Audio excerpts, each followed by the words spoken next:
અગ્નિકાંડ બાદ ભ્રષ્ટ અધિકારીઓની પોલ ખુલી રહી છે। સાગઠિયા બાદ ફાયર ઓફિસર ઠેબાની કરતૂતો સામે આવી। ભીખા ઠેબા પાસે 80 લાખથી વધુની સંપત્તિ હોવાનું ખુલ્યું।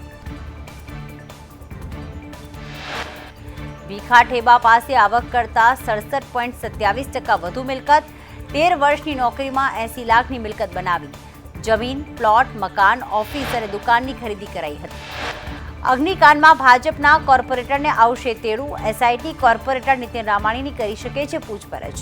બાંધકામ કાયદેસર કરવા માટે ભલામણને લઈને તપાસ। ગઈકાલે નીતિન રામાણીએ મીડિયા સમક્ષ કબૂલાત કરી। ભાજપના કોર્પોરેટર નીતિન રામાણીએ રાજકોટ ટીઆરપી ગેમ ઝોનને કાયદેસર કરવાની ભલામણ કરી હતી। ઇમ્પેક્ટ ફી ભરીને કાયદેસર કરી દેવા અધિકારીને પત્ર લખ્યો હતો। રાજકોટ અગ્નિકાંડને લઈને આગામી સમયમાં કોર્પોરેટરોની પૂછપરછ થાય તેવી શક્યતા। ગેમ ઝોનના સંચાલક યુવરાજસિંહ સોલંકીએ કર્યો ધડાકો। ભાજપના કોર્પોરેટર રામાણીએ 1.5 લાખનો તોડ કર્યાનો આક્ષેપ, જોકે ઓફિશિયલ અધિકારીઓ દ્વારા માહિતી આપવાનો ઇનકાર। અગ્નિકાંડમાં એસઆઈટીની પૂછપરછમાં સાગઠિયાએ દાવો કર્યો છે કે ડિમોલેશન ભાજપના પદાધિકારીઓના કહેવાથી રોક્યું। ભાજપના 3 પદાધિકારીના નામ ખુલ્યા।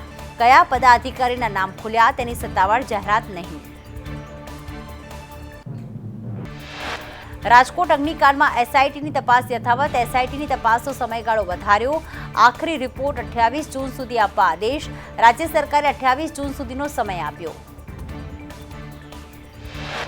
રાજકોટ ટીઆરપી ગેમ ઝોન અગ્નિકાંડમાં મોટો ખુલાસો। ફાયર એનઓસી અને બીયુ ડેવલપમેન્ટની મંજૂરી ન હોવાનો ખુલાસો। હાઈકોર્ટમાં તત્કાલીન મ્યુનિસિપલ કમિશનરની એફિડેવિટમાં ઘટસ્ફોટ। ટીઆરપી ગેમ ઝોનમાં અગાઉ આગ લાગી છતાં પોલીસ લાયસન્સ પર ધમધમતું હતું। ગયા વર્ષે ગેરકાયદેસર બાંધકામ તોડી પડવા નોટિસ પણ અપાઈ હતી, છતાં પણ 11 મહિના સુધી કાર્યવાહી ન કરવામાં આવી। આખરે આગ લાગતા 28 નિર્દોષના અગ્નિકાંડમાં ભોગ લેવાયો। દિલ્હીમાં એનડીએની સંસદીય દળની બેઠક શરૂ। બેઠકમાં નરેન્દ્ર મોદીને સંસદીય દળના નેતા પસંદ કરાશે। બેઠકમાં એનડીએના તમામ પક્ષોના સાંસદો હાજર। તો ગુજરાતના સાંસદો પણ એનડીએની બેઠકમાં હાજર। બેઠકમાં મંત્રાલયનો વિભાજન પર ચર્ચા।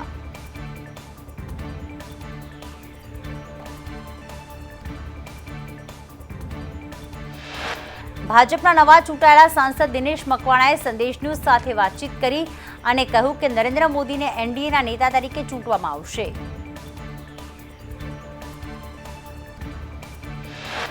દિલ્હીમાં નીતિશ કુમારે પોતાના સાંસદો સાથે બેઠક કરી। ચંદ્રબાબુએ પણ ટીડીપીના સાંસદો સાથે બેઠક કરી। બંને પક્ષોની સંસદીય દળની બેઠક મળી। ઉત્તર પ્રદેશના સીએમ યોગી આદિત્યનાથને દિલ્હીથી તેડું। ઉત્તર પ્રદેશમાં નબળા પરફોર્મન્સ બાદ યોગી દિલ્હી પહોંચ્યા। તેઓ ભાજપના નેતાઓ સાથે મંથન કરશે। નરેન્દ્ર મોદી 9મી જૂને સાંજે 6 વાગે વડાપ્રધાન પદના શપથ લે તેવી શક્યતા। મોદી 3.0ની શપથ ગ્રહણની તૈયારીઓ તેજ। અનેક દેશોના વડાઓને મોકલાયું શપથ સમારોહનું આમંત્રણ। તો 75 દેશોએ વડાપ્રધાન મોદીને પાઠવ્યા અભિનંદન। શપથ સમારોહ માટે ભૂતાન, શ્રીલંકા, નેપાળના વડાઓને આમંત્રણ અપાયું। નેપાળ, બાંગ્લાદેશ, મોરિશસના નેતાઓને પણ આમંત્રણ। કર્ણાટકના માનહાનિ કેસમાં રાહુલ ગાંધીને રાહત।